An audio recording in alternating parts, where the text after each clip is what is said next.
Hello, let's read the question first. The question says that an object is solid throughout. When object is completely submerged in ethyl alcohol, its apparent weight is 15.2 Newton. When completely submerged in water, its apparent weight is 13.7 Newton. What is volume of object? First 1.6 10 power minus 3 meter cube. Second 7.9 10 power minus 4 meter cube. Third 1 in 10 power minus 3 meter cube. And fourth is 8.6 10 power minus 4 meter cube. So students से पहले आपको समझना होगा कि की concept क्या use हो रहा है. तो की concept is buoyant force.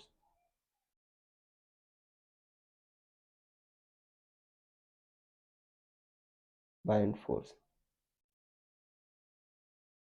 देखो, बाय एंड फोर्स क्या होता है? जब किसी बॉडी को किसी फ्लूइड में डुबाते हैं तो उस पर एक अपवर्ड फोर्स लगता है, उसी फोर्स को बाय एंड फोर्स कहते हो. और इसी वजह से हमारा जो वेट होता है बॉडी का किसी फ्लूइड में आपका हल्का प्रतीत होता है. और जब इसको एथिल अल्कोहल में डुबा रहे हैं, मान लो बॉडी का बच्चों वॉल्यूम क्या है वी, और बॉडी की डेंसिटी क्या है रो.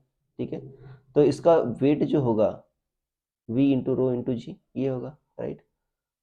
और इस पर जो बच्चों अगर मान लो लिक्विड है, लिक्विड का डेंसिटी क्या है रो लिक्विड मान लो. शुरुआत में हम एथिल अल्कोहल में डुबा रहे हैं तो रो वन मान लो, right.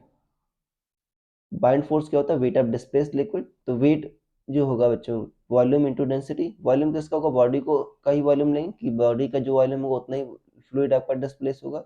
We into rho one into g, right. ये आपका जो नेट फोर्स नेट वेट होगा,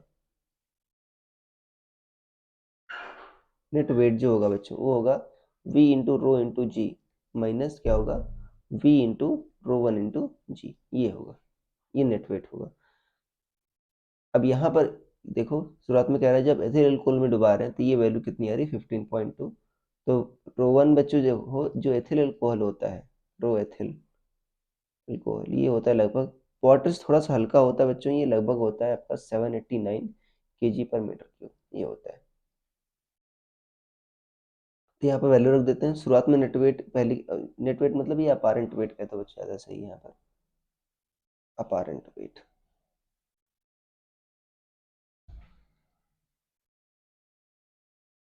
अपारेंट वेट ठीक है ना. शुरुआत में अपारेंट वेट कितना था 15.2.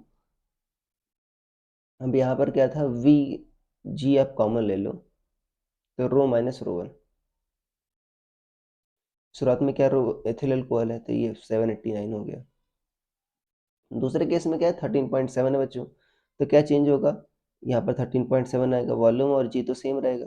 कि अगर रो बॉडी माइनस कितना आ जाएगा आपका, अभी वाटर का डेंसिटी तो आपको पता है 1000 होता है. ठीक है, ये वन मान लो ये टू मान लो, दोनों को डिवाइड करो. सो टू डिवाइड बाई वन करते हैं बच्चों, राइट. तो यहाँ पर आ जाएगा 13.7 upon 15.2 equal to rho minus 1000 upon rho minus 789. तो क्रॉस मल्टीप्लाई कर देते हैं. 13.7 rho 13.7 rho minus 13.7 into 789 equal to क्या हो जाएगा 15.2 रो माइनस 15.2 इंटू 1000. तो रो की वैल्यू निकाल लेते हैं बच्चों 15.2 इंटू 1000. तो ये हो जाएगा आपका 15200 15200 minus 13.7 into 789 equal to 15.2 minus 13.7 rho. ठीक है ना. तो 13.7 इंटू 789 तो 10809.3 आ जाएगा. 10809.3 ये कितना आ जाएगा आपका 15.2 माइनस 13.7 तो 1.5 रो आएगा. तो इतना आ जाएगा. तो 15200 माइनस 10809.3 ये आ जाएगा बच्चों आपका 4390.7 इक्वल टू 1.5 रो.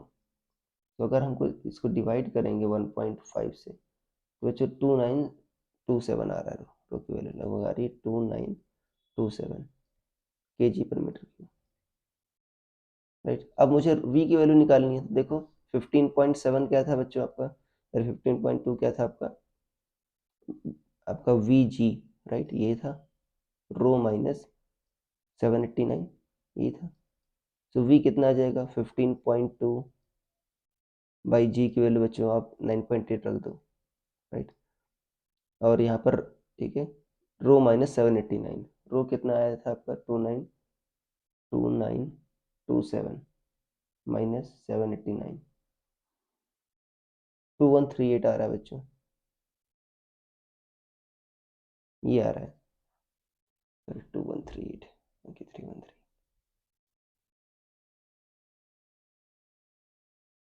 तो हम इसको डिवाइड कर लेते हैं, राइट। तो 15.2 डिवाइडेड बाई 9.8 डिवाइडेड बाई 2138,